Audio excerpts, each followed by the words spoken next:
மறைந்தவன் வருகிறான்.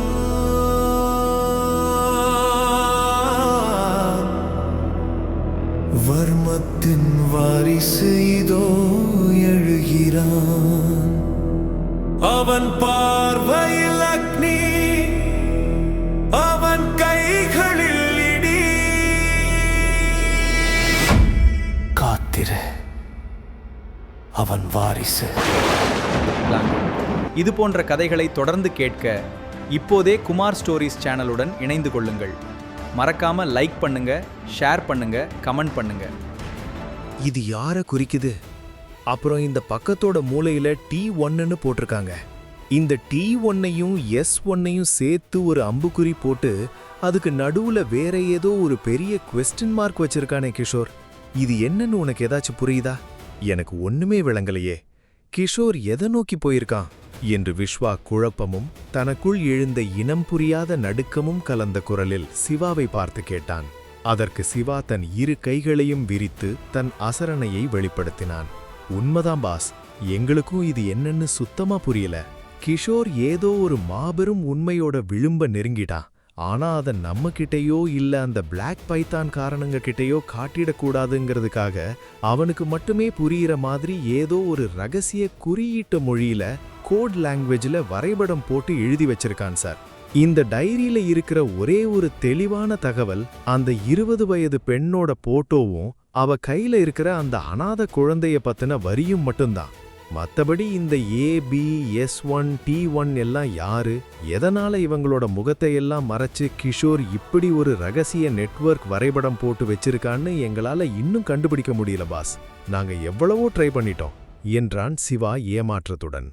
அவன் சொன்னதை கேட்ட விஸ்வா தன் கையில் இருந்த டைரியை மேஜை மேல் வைத்துவிட்டு நாற்காலியில் சற்று பின்னோக்கி சாய்ந்தான். தன் நெஞ்சில் திடீரென ஏறிய அந்த பாரத்தை தாங்க முடியாமல் தன் கசங்கிய சட்டை பட்டன்களை ஒவ்வொன்றாக லேசாக அவிழ்த்துவிட்டபடி ஒரு நீண்ட சூடான பெருமூச்சை வெளிப்படுத்தினான். அவனது கண்கள் ஜன்னலுக்கு வெளியே நன்னிரவிலும் தூங்காமல் விழித்து கொண்டிருந்த அந்த மும்பை மாநகரத்தின் விளக்கு வெளிச்சத்தை வெறித்து பார்த்தன.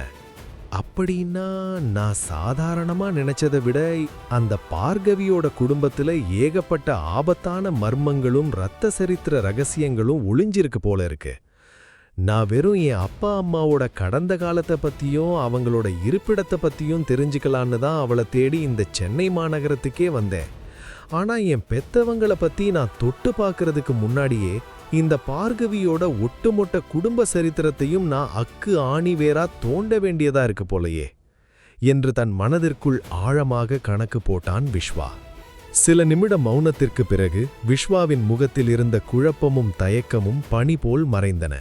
அவனது கண்களில் அந்த ஒயிட் டிராகன் சாம்ராஜ்யத்தின் தலைவனுக்கே உரிய ஒரு தீர்க்கமான கொடூரமான மாஸ் தோரணை பிறந்தது. அவனது கண்கள் இடி மின்னலென மின்னின.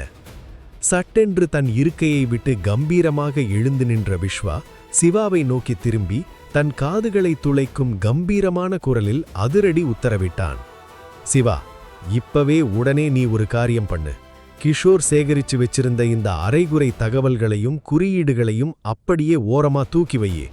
அடுத்தவன் போட்ட கோட்ல நாம பயணம் செய்ய வேண்டிய அவசியம் நமக்கு இல்ல. இதை வச்சு ஆராய்ச்சி பண்ணி நாம டைமை வேஸ்ட் பண்ண வேண்டாம். இப்ப நாமெல்லாம் நேரடியா களத்துல இறங்கி புதுசா ஒரு ஆட்டத்தை ஆரம்பிக்கிறோம். இந்த முறை நம்ம ஒயிட் டிராகன் டீம் முற்றிலும் புதிய கோணத்துல புது வழியில அத்தனை டீட்டெயில்ஸையும் சேகரிக்கணும். ஆனா ஒன்னு சிவா, இந்த முறை உன்னோட இலக்கு வெறும் பார்கவி மட்டுமா இருக்கக்கூடாது. அவளோட ஒட்டுமொட்ட குடும்பம், அவளோட பரம்பரை, அவங்க பின்னால இருக்கிற அத்தனை நெட்வொர்க்கையும் பத்தின மொத்த ஜாதகத்தையும் தூக்கணும். அந்த பிளாக் பைத்தான் நம்மளை கண்காணிக்கிறான்ல, பார்க்கட்டும். நாம யாருன்னு அவனுக்கும் தெரியட்டும். S1 T1 கிஷோர் எழுதின அத்தனை முகமூடிகளையும் நாமளே நேர்ல போய் கிழிக்கிறோம். புரியுதா என்று விஸ்வா ஆக்ரோசமாக சூளுரைத்தான். விஸ்வாவின் அந்த மாசான பேச்சை கேட்ட சிவாவின் உடம்பில் ரத்தம் சுடரேறியது.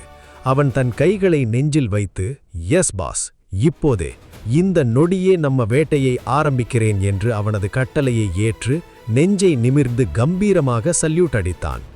விஸ்வாவின் அந்த புதிய பிரம்மாண்டமான இரத்த வேட்டை இப்போதே அதிகாரப்பூர்வமாக தொடங்கியது. யார் இந்த பிளாக் பைத்தான்? விஸ்வாவின் புதிய ஆட்டம் எங்கு போய் முடியும்? வாரிசின் அதிரடி வேட்டை அடுத்த அத்தியாயத்தில் தொடரும்.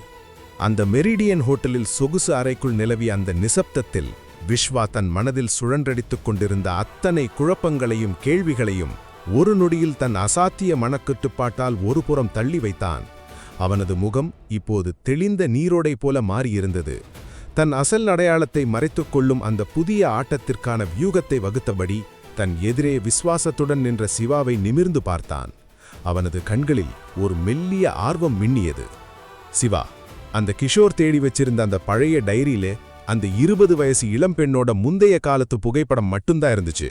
இப்ப தற்போதைய சூழ்நிலையில் இருக்கிற அந்த பார்கவியோட கரண்ட் போட்டோ ஏதாச்சும் இப்ப நம்ம கையில இருக்கா என்று கேட்டான் விஸ்வா. அதற்கு சிவா தன் கைகளை கட்டியபடி, இல்ல சார், இதுவரைக்கும் நாங்க பார்கவியோட லேட்டஸ்ட் போட்டோ எதையுமே நேரடியா கலெக்ட் பண்ணி நம்ம டேட்டாபேஸ்ல வைக்கல பாஸ். ஏம்னா நான் ஏற்கனவே சொன்ன மாதிரி அந்த பிளாக் பைத்தான் அமைப்போட நவீன ரகசிய ஒட்டு கேட்கும் கருவிகளும் கண்ணுக்கு தெரியாத உளவு கேமராக்களும் இந்த பாம்பே சிட்டி முழுக்க எங்க வேணாலும் இருக்கலாம். அவங்க நம்மள ரொம்ப உன்னிப்பா நோட்டமிட்டு இருக்கலாங்கிற ஒரு பலமான முன்னெச்சரிக்கையினால தான் நாங்க எங்க சைட்ல இருந்து எந்த ஒரு எவிடன்ஸையும் டிஜிட்டல் ஃபைல்களையும் இந்த மெரிடியன் ஹோட்டலுக்குள்ள கொண்டு வரல பாஸ். எதிரிக்கு நாம இங்க இருக்கிறதே தெரியக்கூடாது பாஸ். அதே நேரம் உங்ககிட்ட இருந்து முறையான அனுமதியும் கிரீன் சிக்னலும் பெற்ற பிறகுதான் நாங்க நேரடியா ஃபீல்டில் இறங்கி அதிரடியா தேடணும்னு வெயிட் பண்ணிட்டு இருந்தோம் பாஸ். ஆனா நீங்க இப்போ எதை பத்தியும் கவலைப்படாதீங்க சார். நீங்க இப்போ ஆட்டத்தை தொடங்க சொல்லி உத்தரவு கொடுத்துட்டீங்கல்ல, இன்னும் 2 மணி நேரத்துக்குள்ள இந்த பாம்பே சிட்டியோட எந்த மூலையில பார்கதி ஒளிஞ்சிருந்தாலும் சரி, அவளோட லேட்டஸ்ட் போட்டோவும் அவளை பத்தின அத்தனை A to Z ரகசிய விவரங்களும் உங்க டேபிளுக்கு வர தொடங்கும். இது நம்ம ஒயிட் டிராகன் டீமோட பொறுப்பு பாஸ் என்றான் சிவா அசாத்திய நம்பிக்கையுடன். விஸ்வா தன் இருக்கையில் அமர்ந்தபடி தன் விரல்களை மேசை மீது தட்டினான். அந்த சத்தம் அந்த அறையின் அமைதியை கலைத்தது. சரி, அது இருக்கட்டும் சிவா. இப்போ அதைவிட இன்னொரு மிக முக்கியமான விஷயம். சர்வதேச அளவுல லண்டன், அமெரிக்கா, ஜப்பான்னு உலக நாடுகள் முழுக்க இருக்கிற நம்மளோட ரகசிய சோர்ஸ் மற்றும் இன்ஃபார்மர்ஸ் எல்லாருக்கும் உடனே என்கிரிப்டட் மெசேஜ் மூலமா தகவல் கொடு. பிளாக் பைத்தான் அமைப்போட அடுத்த கட்ட ரகசிய நடவடிக்கை என்ன, அவங்க மூமெண்ட்ஸ் எப்படி இருக்குன்னு துல்லியமா கண்காணிக்க சொல்லு. 30 வருஷத்துக்கு முன்னாடி சிதறி போன அந்த பழைய குரூப்பை மறுபடியும் ஒன்னா சேர்த்து தங்களோட பலத்தை நிரூபிக்க பார்க்கறாங்களா, இல்ல பழைய மாதிரியே உலகம் முழுக்க சின்ன சின்ன நிழல் குழுக்களா தான் சிதறி கிடக்குறாங்களா, அவங்களோட சமீபத்திய டீலிங்ஸ் யார் கூட எல்லாம் நடந்துச்சு, அவங்களுக்கு பின்னாடி இருக்கிற அந்த வல்லரசு நாடு எதுங்கிற முழு விவரத்தையும் அக்குவேர் ஆணிவேரா சேகரிக்க சொல்லு. எனக்கு எப்ப வேணாலும் அவங்களோட அத்தனை அண்டர் கிரவுண்ட் டீட்டெயில்ஸும் தேவைப்படலாம்.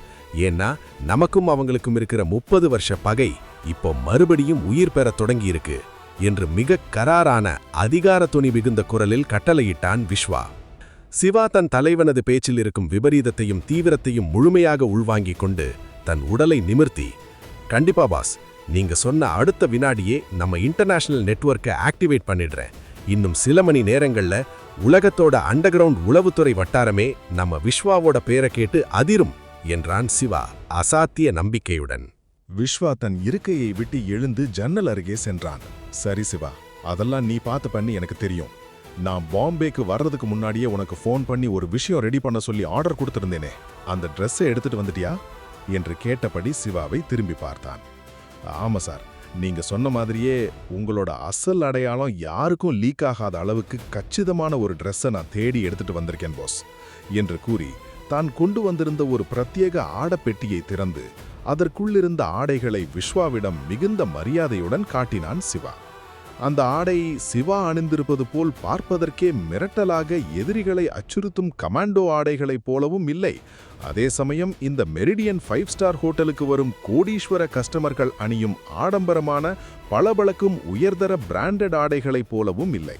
அது ஒரு நடுத்தர வர்க்கத்து சாதாரண நளினமான இளைஞர்கள் அன்றாடம் தங்களின் கல்லூரி நாட்களிலோ அல்லது அலுவலகங்களுக்கோ அணிந்து கொள்ளும் ஒரு நீட்டான எளிமையான வெளிர் நிற ஆடையாக இருந்தது.